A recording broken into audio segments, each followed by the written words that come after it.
I just spent the last 48 hours talking to many people to make sure that we have the best talent trees for every single commander on our Discord, which is linked below, and hopefully you guys can join. But anyways, at the moment it feels like the biggest mistake that I have done Rise of Kingdoms related is not only just playing the game, secondly thinking about becoming a YouTuber, and now trying to have a professional Discord for it as well. So well, that's kind of not the answer that you are looking for, right? You want to know about my actual embarrassing in-game mistakes so that you can laugh at me. Well, today we are gonna give you that opportunity. Some of these mistakes are, oh boy, are so embarrassing that I'm pretty sure no one will ever make them, but there are some there that the most experienced players can make as well. So I thought it's a good idea to share, especially for new players, and some of our older experienced players can learn from some of these mistakes as well. So let's go through our routine. So we're going to play, you know what's playing in the background. Time to like and subscribe, and we'll get to the video. Thank you for the like and hopefully a subscribe as well if you're not subscribed to the channel. Now what I'm about to show you is probably gonna make you unsubscribe if you subscribed as well, but you know, it's just, in my defense, most of these mistakes I made in early game when I was a total noob. This is the time when people were excited about having Richard on their wall because he apparently did such a good defense, right? And this is the time when everyone would be asking in Alliance chat whether I used Richard and Charles or Charles and Richard, right? Now none of those things you guys do anymore anyways. But then I'm just referring to the time as in how it was, black and white, and no one kind of knew what they're doing. So this is what I did. The first one, this is the biggest one and the dumbest one, I'll probably say. Let me take a deep breath, because now the cat's gonna be out of the bag. So it involves Cleopatra. Now clearly you're gonna say, it's level 50, that's your mistake, that's not a big one. Well, it is a big one, but that's not it. I wanted to play, hear me out, I wanted to play as Cleo main, yes. So at that time when I started playing Rise of Kingdoms, I came from League of Legends. I played League of Legends for like a year, and then I played mid as a support, and then I thought a support commander is a good idea, right? Why not? So I went in and I looked at the talents, and someone of the more famous YouTubers actually had a talent build for Cleopatra. He did clearly say that, look, this is not something I recommend, but you can try this if you really want, and I did.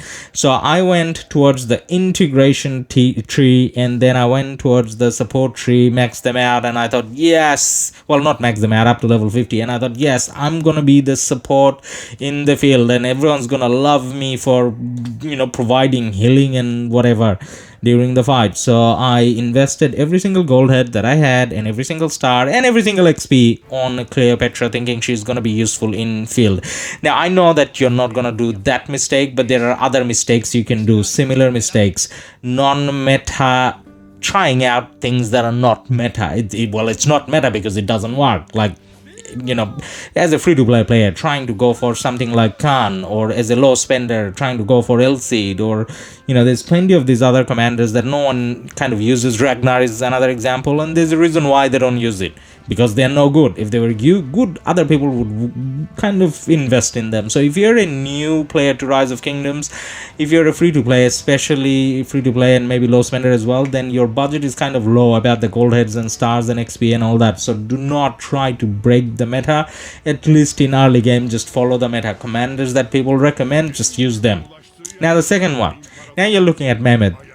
Now this is not, I didn't really make that much of a mistake with him. So the big kind of mistake that I made with him was taking him over level 40. So secondary commanders, especially in early game when there's a lack of stars and XP, you don't need to level them up, and I leveled him up.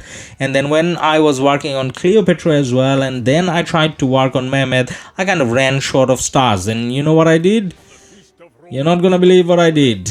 I clicked on the up button and used gold heads of other commanders. Yes, and I'm not talking about Ethelflaed. Back then we didn't have Ethelflaed. I used like other random commanders heads to level up my mammoth, who I used as a secondary, so he kind of didn't need to go over the 4 stars anyway. So that's a big kind of mistake. So every single commander that you're going to be using as a secondary, just leave them at 4 stars. So level 30 4 stars, and that's it. And this is a smart way of starting up. And we have a very short video on it. We're gonna put it in the link or the card so that you can check it out later on as well. And then there are a few commanders that doesn't have to be leveled up even in late game. Say for example, no one uses William Primary. No one, I mean, most people doesn't use William Primary, and most people doesn't use Frederick Primary and Tomiri's Primary, things like that. So, and Cow as well. So all these commanders, they're great secondaries, so just keep them at that star level. So let's talk about mistake number 3. So the big mistake on number 3 is I didn't do farm accounts. So when I started playing, you're not going to believe it, until I reached Town Hall 25 or City Hall 25, I did not have a farm account. Now that was a big mistake. I played on this account quite actively. That's why I kind of managed to get there, and I did spend a little bit as well, but having a farm account is mandatory. So if you're not planning to play casually, if you want to fight quite a bit, you need somewhere between 3 to 6 farm accounts. I know people who has like 20 plus. That's probably a little bit too much, but you kind of need to have it. And when you're going into KVK, you can kind of bring them into KVK as well. So you can bring them into the starting zone when the main alliances move out of the starting zone. So that way they collect a little bit more. Now I don't know whether you can see my resources. You may be able to see a little bit because YouTube kind of cuts out some of the. I think you can see a little bit still. Yeah, as you can see, I don't have too much, but I have the farm account, so I can maybe transfer a little bit and continue fighting.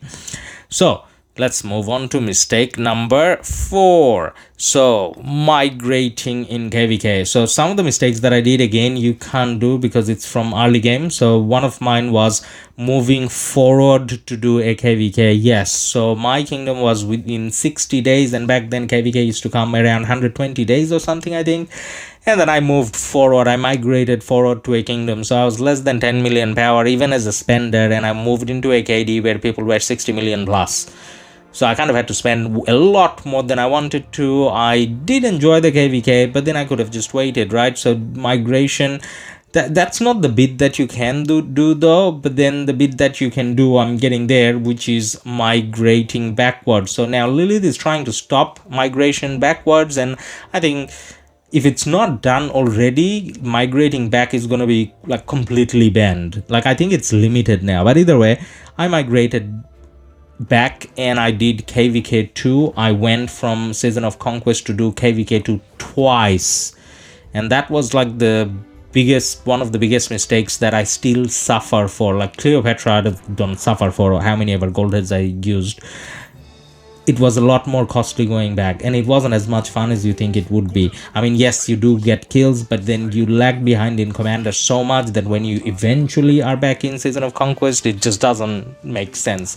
So if you look at some of my commanders, so XY not max, Chandra not max, Nevsky not max, and I'm missing out on quite a few. YSS wasn't maxed either, so I'm missing out on quite a few typical commanders, and that's to do with how I miss their will or MGE altogether, because I was in KVK 2, and then when I came back to Season of Conquest, there was MGEs for the latest commander or some of the older ones. So I kind of had to make a choice, and it got all messy. So it's just not a good idea going back. So even if there's like a dodgy way you can go back and play KVK 2, I think there's a way you can.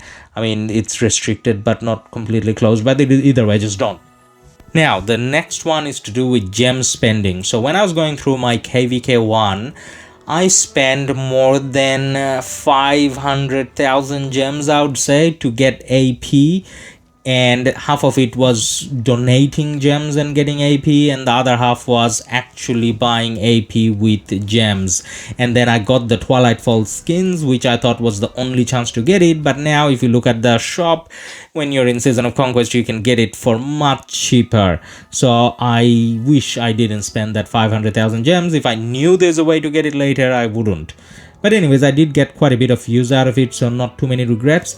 Now the next bit is more of a smart thing, but since we're in the city skin thing, I'm gonna talk about it, and a lot of people kind of does it. So going for Zenith, you don't need to go for every single Zenith. The skin that you're looking at now, Atlantis, is the only city skin out of Zenith that I had. I never even pushed for Zenith ever, other than this one, and that's to do with how I do have more infantry marches and I get the infantry health. As I can see, all the other Zenith came and went. I didn't kind of go for it. Now think about the people, how they're feeling when they went for a 10% say cavalry or infantry attack, and now there's 15% coming. Well, if you went a long time ago, then you got some good use out of it, but either way, I mean, don't go for Zenith unless that's a skin that you really want, and more it's more like a health skin or a long-term skin like the 8% defense.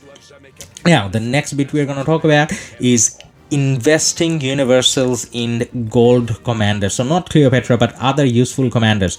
So I spent quite a lot of gold heads on Charles to max him, and no regrets. That's not a mistake. That was a good decision because I used him a lot.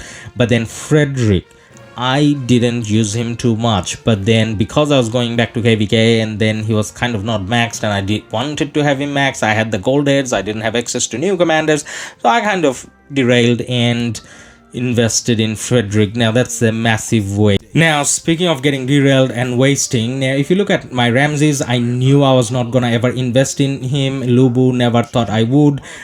And same should have happened with Cyrus. I knew I wasn't gonna use him, but then I still spun the wheel and put some gold heads as well, and I got him at 5-5. Like, why?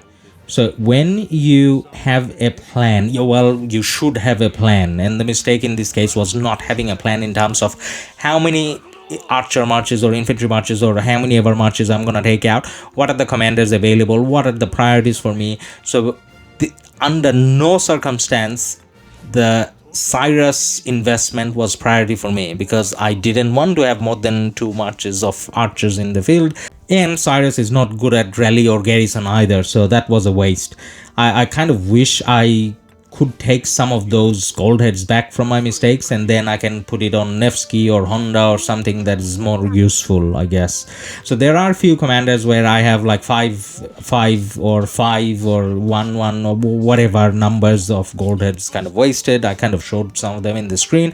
Now if you take all of that out, you can make maybe 2 commanders maxed. So that's how much waste I had on my account. So I'm just saying, have a plan on which are the commanders you're gonna max, and don't kind of quit halfway through unless you're a free-to-play low spender where you're working towards 5-5 marches, and once you have your 5-5 marches, you can consider moving on to a new 5-5 option, which is more fun but less recommended. The more recommended is after the 5-5-1-1 situation. Try to max some of those commanders maybe, but that's a topic for a separate video which we made already, the commander tier list and investment guide. I'll put them in the cards as well. So hope you guys like this video, and I hope to see you in the next one.